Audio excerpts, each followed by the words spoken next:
Alice Racine is a therapist at a community center in London, living a solitary life in a peaceful apartment.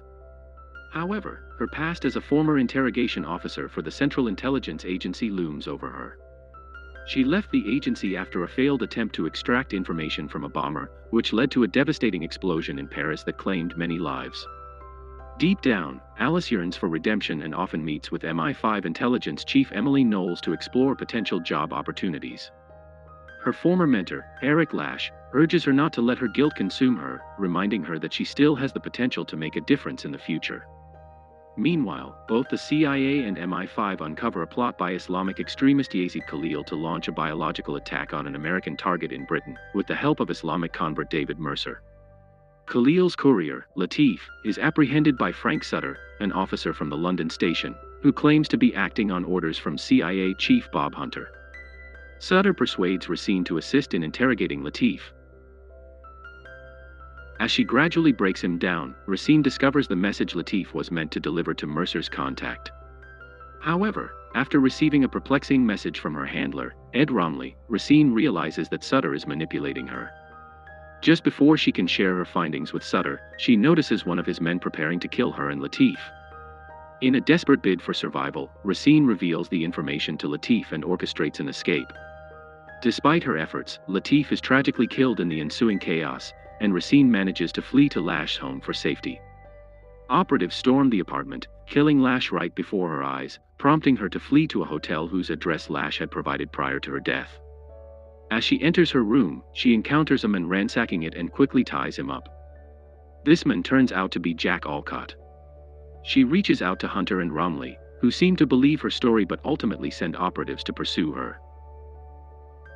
In the ensuing struggle, she fights off two officers but is subdued with a taser. Fortunately, Alcott manages to free himself and comes to her rescue.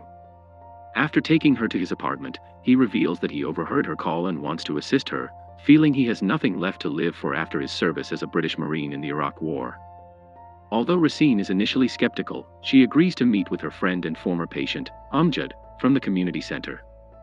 Amjad aids them in locating Khalil at his hideout in a Moroccan restaurant. After Alcott takes down Khalil's security, Racine interrogates him. During their conversation, Khalil admits to renouncing his past extremism after witnessing the devastation he contributed to and reveals that he had ordered Latif to stand down. Racine learns that Khalil is now a man of influence seeking peace and uncovers that another individual is collaborating with Mercer in his planned acts of terrorism. Amjad tracks one of Mercer's associates to an apartment. When Alcott and Racine investigate, Alcott boasts about his wartime experiences, but Racine realizes he couldn't have fought in the war. Alcott recognizes his blunder too late, and Racine sees through his deception, discovering that he is actually working with Mercer. A confrontation ensues, and Alcott gains the upper hand, taking her hostage in an elevator. The two individuals find themselves sharing a ride with a resident who owns two aggressive pit bulls. In a sudden turn of events, Racine removes the muzzle from one of the dogs and attacks its owner. This prompts the unmuzzled dog to lunge at her, but it misses and instead injures Alcott, who then shoots the dog in self-defense. Enraged, Alcott pushes Racine into the parking terminal and seems poised to kill her, but Amjad intervenes and fights back. After overpowering both of them, Alcott is about to finish them off when the dog owner returns from his apartment armed with a gun. He shoots Alcott in the back and throat, and his remaining dog subsequently mauls Alcott to death. Seizing the moment, Amjad and Racine wisely flee as the owner exacts his revenge on Alcott. Later, Racine and Amjad meet up with Knowles, who arranges a meeting with a representative from Mercer. Amjad offers to act as bait, despite Racine's concerns about the potential danger to his life. Knowles then shares her findings regarding the Paris bombings, revealing that Racine had successfully relayed information to the authorities, but something went awry that prevented it from reaching them. This realization shocks Racine, as she understands she is not at fault for the failure and becomes furious, recognizing that someone in the field is to blame. Among the MI5 snipers is John Wilson, a corrupt double agent collaborating with Sutter. He eliminates the snipers just as Mercer's representative arrives to interrogate Amjad.